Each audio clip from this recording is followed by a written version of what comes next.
This episode is not doctrine. It is not theology. It is not history class. It is not an attempt to teach you what to believe.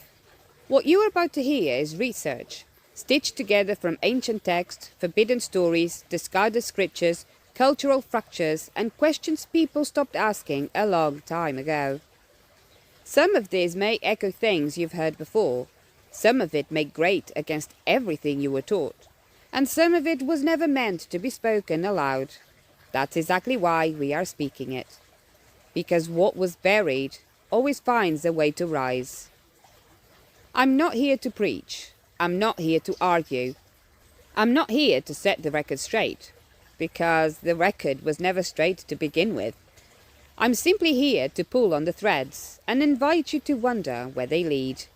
And today we're tugging on one of the oldest, the one that coils beneath every myth of obedience, every tale of purity, every story where silence was mistaken for virtue, and power was mistaken for sin. If you're still here, great. If you're not, you probably didn't make it this far for a reason. Because this one has been waiting for a very long time. She was the first. She was erased. She was rewritten, and now she is returning. Before Eve, before the rib, before the fruit fell heavy in her palm, there was another, a name you were never meant to know, a story they tried to burn. She is older than Eden, older than Genesis, older than the laws carved in stone or whispered behind veils. She is not a parable. She is not a fable. She is a fracture, a question, a scar at the root of the story. They called her Lilith, but not out loud, not in temples, not in sermons, not in places where obedience was currency. Her name was kept behind teeth, buried in margins, scraped from scrolls, sung only by the wind. She was the first woman. She didn't bow. She didn't break. She didn't wait for permission to be free. And so, yes, they rewrote her. We weren't supposed to find her, but we did. And once you speak her name, something stirs. In the blood, in the bones, in the questions you were told not to ask. Let's go meet the woman they buried beneath Eden, shall we? So, who was Lilith? And why has her name been buried for so long? Because if you grew up with the Bible version that most of us were handed, you were told there was Adam, and then after Adam came Eve. Simple, clean, linear. In the beginning, God created Adam. Then he put Adam to sleep, pulled out a rib, and made Eve. End of story. End of questions. And end of complexity. But there's a problem. Or actually, two. And both of them are hiding in plain sight, right inside Genesis itself. Because depending on which chapter you read, the creation story contradicts itself. And once you notice, you can't unsee it. Let's start with Genesis chapter 1, verse 27. So God created man in his own image. In the image of God created he him. Male and female created he them. Right there. Male and female created together, simultaneously. No rib, no sleep, no hierarchy. Just two beings. Equal, balanced, earthborn. But in Genesis 2, something shifts. The tone changes. The timeline rewrites itself.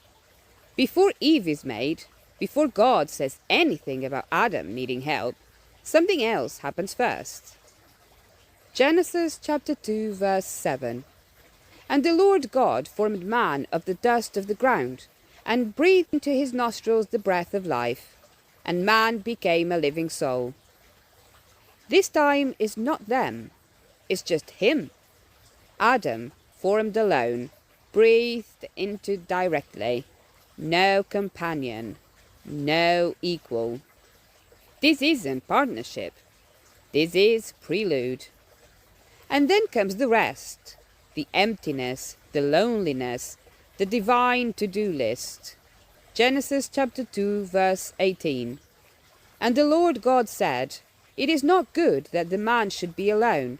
I will make him a helper suitable for him." And in Genesis chapter 2, verse 20, "But for Adam there was not an help meet for him." And it carries on verse 21 and 22. And the Lord God caused a deep sleep to fall upon Adam, and he slept. And he took one of his ribs, and made he a woman, and brought her unto the man. So, you notice, in chapter 1, Adam and the woman are created together. In chapter 2, Adam suddenly is lonely. The animals aren't cutting it. So God yanks the rib out of his side and forms Eve like a divine afterthought. Seems like someone rewrote the draft. Which leads us to the question most people never ask. If Eve came from the rib in chapter 2, then who was the woman in chapter 1? Who was the earth-born equal? The one who stood beside Adam, not beneath him. That's where Lilith slips in. Not in your Sunday school Bible, not in the printed chapters, but in the cracks, in the lines that were overwritten, in the verses that never made it through the final edit. Her most detailed survival appears in a later Jewish text, almost like a whisper that wouldn't stay silent, the Alphabet of Ben Sira, a text compiled somewhere between the 8th and 10th century Common Era, but drawing from oral myths that stretch back centuries before that. According to Ben Sira, Lilith was not a demon. Not yet. She was Adam's first wife, made not from bone, but from dust. The same dust, equal in material, equal in form, equal in soul. And that was the problem, because when Adam demanded she submit, Lilith refused. Quote from the book of Ben Sira, "We are both made from the earth. We are equal. I will not lie beneath you." That line, it's not poetic. It's not romantic. It's defiant. There's a dry edge to the way it's recorded, like the writer couldn't quite believe she said it out loud. Like even as he wrote it, he was trying to tame the fire beneath the ink. Her refusal wasn't just about position. It was about principle. It wasn't just sexual. It was symbolic. A rejection of hierarchy, of male domination, of the divine right to rule simply by being born first. But Lilith didn't just say no. She actually left. She didn't wait to be cast out. She didn't bow her head and apologize. She didn't ask for permission to be free. She invoked the tetragrammaton, the sacred name of God, Yahweh, the name never meant to be spoken, not out loud, not by mortals, and certainly not by a woman made of earth. This was the unspoken breath that split the void at the dawn of creation. The four-letter name that Hebrew mystics later believed could rearrange reality itself. To speak it aloud was to unleash power woven into the bones of the universe. It was creation's root code, a sound not of this world, a vibration held behind sealed lips for fear it might fracture the sky. And she spoke it, not in worship, not in submission, but in sovereignty. She called the name, and she rose. She flew from Eden, not as a fallen woman, but as the one who refused to be bound. She crossed the border, entered the wilderness, claimed her exile like a crown. That's when the angels were sent, not to listen, not to ask why, but to bring her back. 3 were dispatched, Senoi, Sansenoi, and Semangeloff, names sharp as blades, messengers of order, carriers of the will of the system. They found her by the Red Sea, and they offered her a choice. Return to Adam, they said. Obey, and Eden will take you back.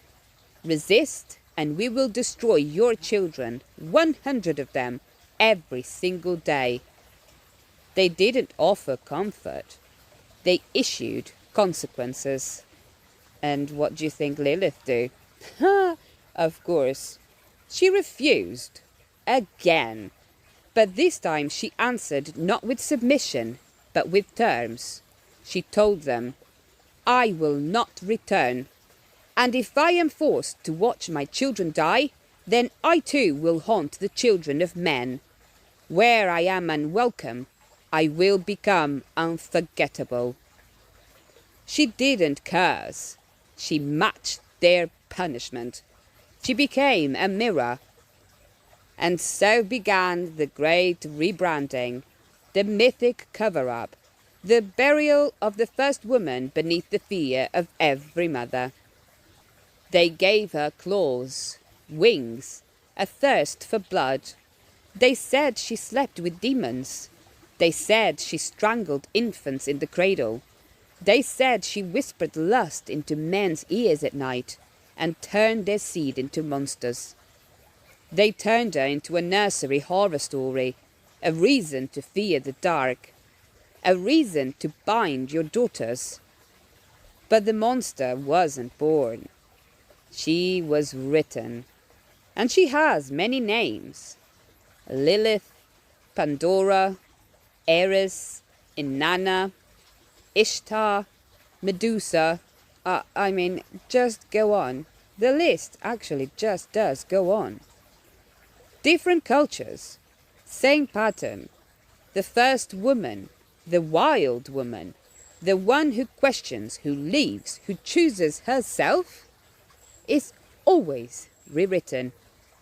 Erase her, then demonize her, then warn the world never to follow her path. That's how you silence the feminine. You don't argue with her.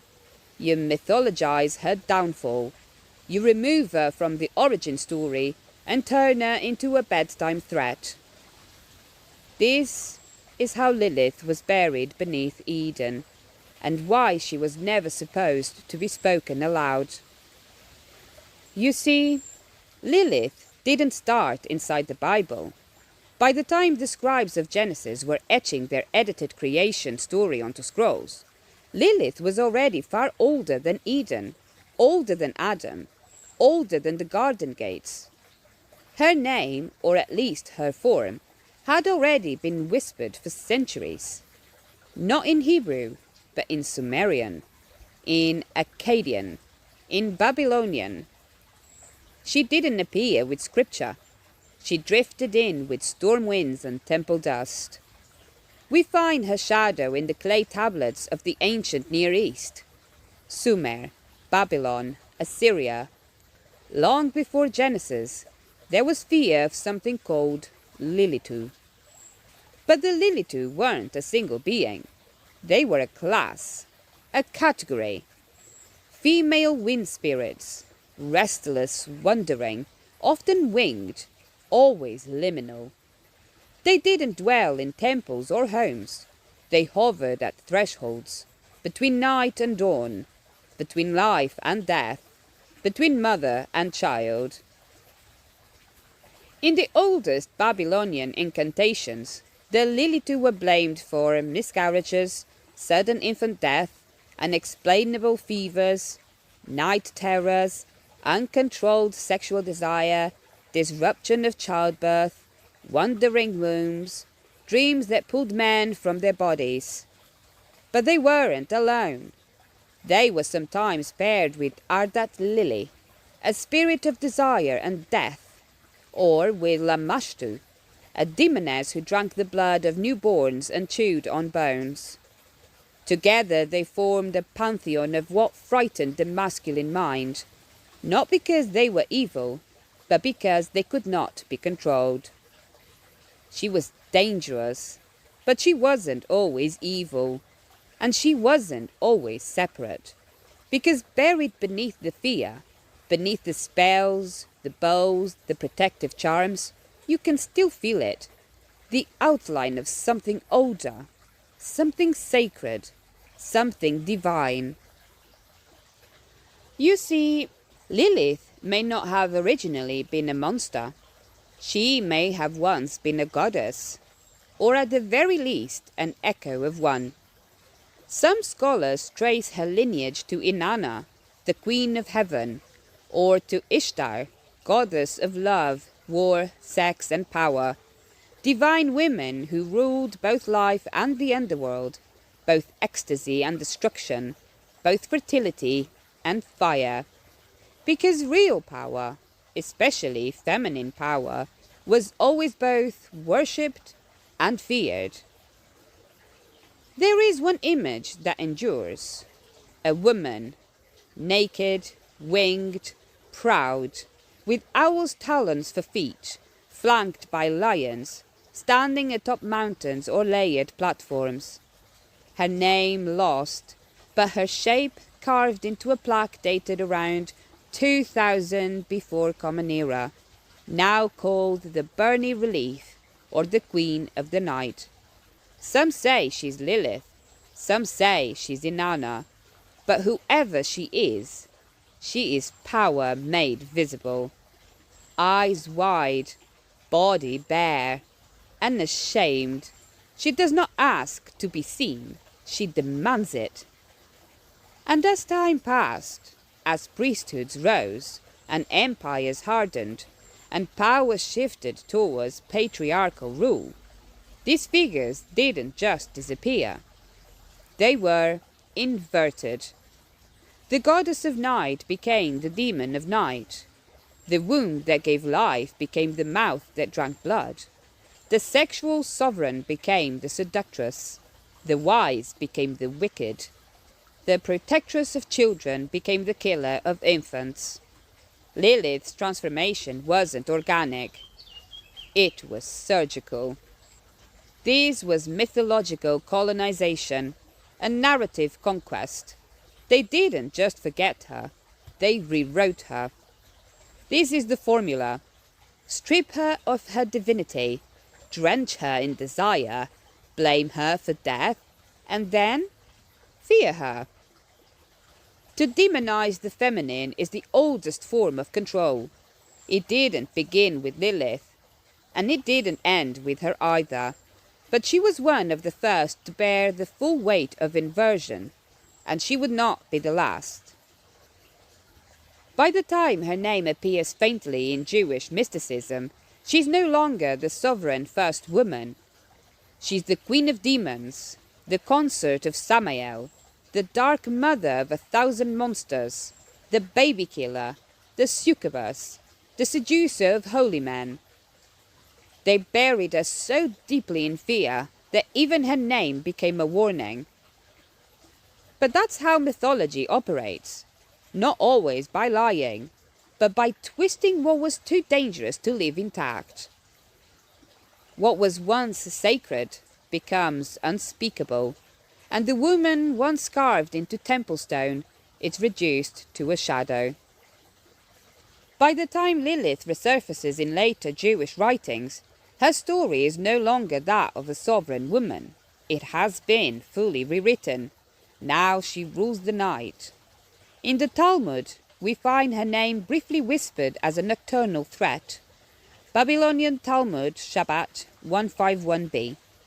It is forbidden for a man to sleep alone in a house, lest Lilith seize him.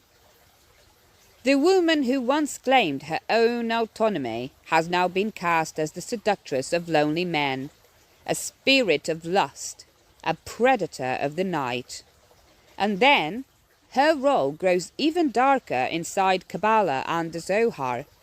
Here she becomes fully installed as the queen of demons. She is now the mother of succubi and incubi, the embodiment of unclean desire, the one who steals the seed of men in their sleep, the corrupter of sacred unions, the predator who devours newborns. The sovereign first human is now rewritten into a warning for both men and women. In Kabbalistic text, she even becomes paired with Samael, the dark mirror of the archangel Michael. Together they rule the Sitra Akra, the other side, the shadow realm that exists opposite divine holiness. She who once refused Adam is now made the consort of the adversary. But even here, you can feel the thread, because despite centuries of demonization, the core of Lilith's rebellion remains exactly where it started. She refused to submit. And for that refusal, generation after generation was taught to fear her name. But buried inside the fear is still the echo of sovereignty.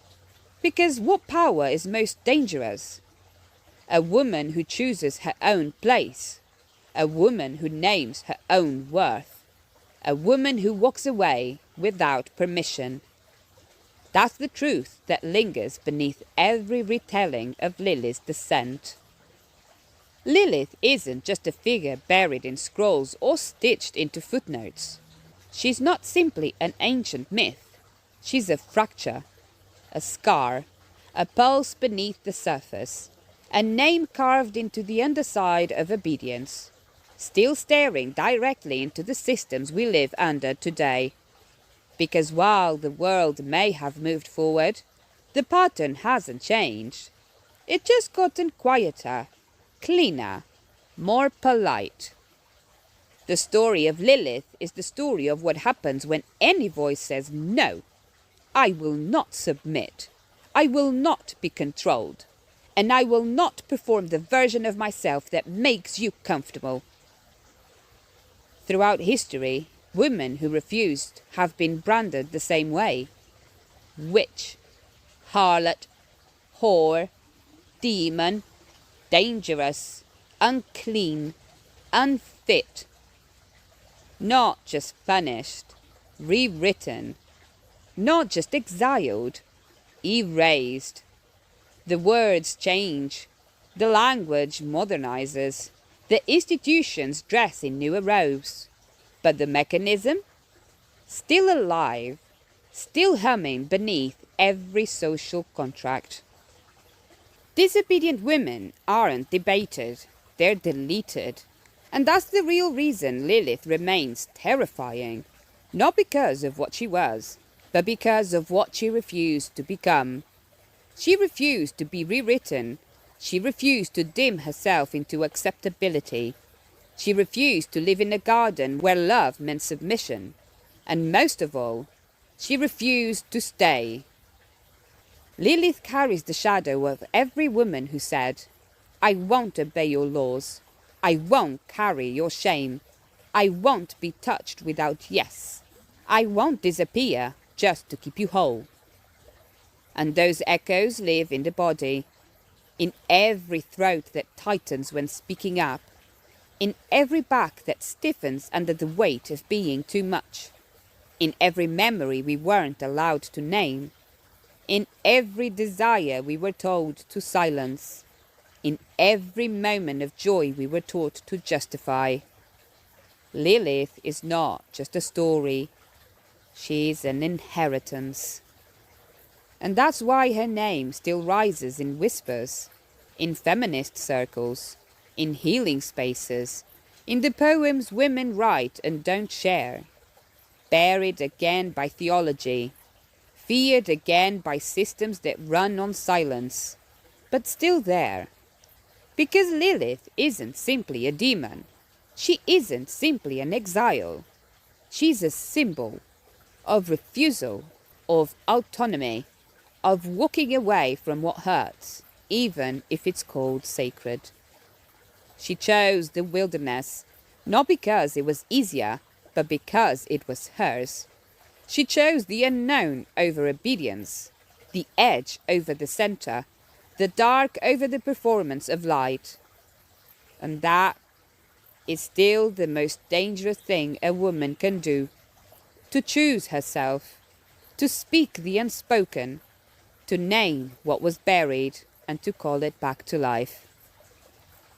For centuries Lilith remained buried, her name whispered in fear, her story twisted into warnings, her image burned at the edge of every sacred book. She became the shadow behind the curtain, the redacted page, the myth that lingered even after the flames. But like all buried threads, she never stayed gone. Because what is buried is not always dead. Sometimes it's planted. And Lilith was always going to rise again. Today she is no longer only the demon of night. She has been reclaimed, reinterpreted, reborn, reinvoked. In modern spiritual movements, Lilith now stands as the keeper of feminine sovereignty, the guardian of sacred rage, the protector of pleasure, the patroness of women who walk away. The very traits that once earned her demonhood are now the traits being honoured on altars and inked into skin. You'll find her name invoked in feminist spirituality, modern witchcraft, occult traditions, Jungian shadow work. I actually don't know what that one is. I still have to go into look into this. There's a lot that I still have to look into. I hope you guys are enjoying just like coming down these holes and these cracks with me. Sacred sexuality, trauma healing, and even depth psychology. Not as a villain, but as a threshold. Because Lilith doesn't just represent the woman who left. She represents the part of ourselves that was told to stay silent, the part that was shamed, the part that was forbidden, the part that was locked away and renamed. She is the part that refuses shame, claims pleasure, owns desire, sets fire to false stories. She is the one who says, I do not need your permission to exist. And when we remember her, we remember something in ourselves. The pulse, the flame, the wild knowing, the truth that no system could fully kill. Because Lilith is not just rising, she is returning. Not as a monster, not as myth, but as memory. Ancestral memory, cellular memory, sacred, sovereign, untamed memory of the goddess beneath the demon, of the woman beneath the warning, of the truth beneath the silence. That is why Lilith still unsettles institutions. She rattles theology, still echoes in healing circles, because when women and men and non-binary seekers begin to reclaim what was once deliberately buried, the system begins to shake. The forbidden story never truly disappears. It waits. It hums beneath obedience. It sings beneath trauma. It pulses in the root of your spine. And when it's time, it resurfaces. The question is simple. If Lilith was nothing but an old myth, why does her name still make systems nervous? Because the institutions that handed you your stories still fear what she represents. From the earliest priesthoods to medieval councils to modern religious authorities, Lilith remains unspoken. Not because she's dangerous, because she's inconvenient. If you allow Lilith back into the narrative, the entire structure begins to shift. You no longer have a passive first woman. You no longer have a creation hierarchy. You no longer have automatic male headship. You no longer have submission built into the origin story. You would have to admit the first woman said no, and then walked away.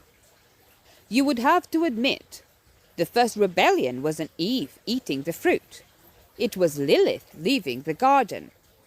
And that threatens the entire theological scaffolding that holds patriarchal power in place.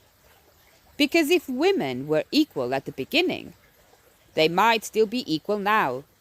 And if they refuse then, they might refuse again. This is why Lilith isn't just a discarded character. She's a crack in the architecture. And every time her name is whispered back into the conversation, the structure shifts just a little more. That's why systems still try to keep her buried. Because every forbidden thread you pull leads exactly here. And the truth is, Lilith never really disappeared. Because even in cultures that never spoke her name, her archetype remained.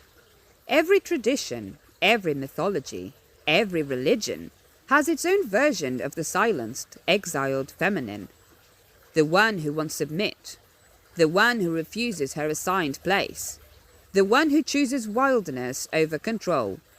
The one who walks into exile rather than into obedience. In Greek myth, you have Medusa. In Christian dogma, the whore of Babylon. In medieval Europe, the witch burned at the stake. In Gnostic texts, Sophia, exiled wisdom itself. In Sumerian myth, the wild goddess Inanna descending into the underworld. In every folklore, the seductress, the temptress, the cursed queen, the dangerous woman. The names change, but the shadow never leaves. Because Lilith is not simply a character, she's an archetype. The exiled feminine that systems need to suppress in order to maintain control. She's the part of you that questions authority, the part that names desire without shame, the part that won't apologize for knowing, the part that refuses to bow simply because she was told to. And that's why the Lilith thread keeps resurfacing, because you can only silence something for so long before it returns in another form. The exile wasn't personal, it was systemic, and that system still echoes today. Lilith isn't gone. She's everywhere. So where does this leave us? A woman written out, a goddess recast as a demon, a sovereign voice turned into a warning. And yet, Lilith's thread never broke. It slipped beneath the surface. It hid behind symbols. It wept in birthrooms. It screamed in rituals. It whispered in the places you were taught not to look. And now it rises again. Not because we went looking for her, but because she was always there. Waiting, watching, rooted in the part of you that knows something was off every time they told you to stay quiet. Her story isn't comfortable. It doesn't sit well next to the ones we were handed. Because Lilith leaves us with something far more dangerous than answers. She leaves us with a question. What else was rewritten? Because once you find one thread they tried to erase, you start to wonder how many more are still buried. And more dangerously still, who else was cast out? There is another story, not of rebellion, but of wisdom, not of flight, but of being pushed. She wasn't made of earth or rib, she was made of light, and they still cast her out. But that's next. And if you ever find yourself holding a thread, a question, a fracture, I don't know, a nice, hi, you're doing so good, or maybe just some positive criticism, I can always improve, of course I can. I don't know, whatever you feel like reaching out, please just do. It would be nice. Just come by on TikTok at wildlywoven279. We'll meet again, and when we do, we'll follow that thread a little further into the silence that remembers. Until then, bye!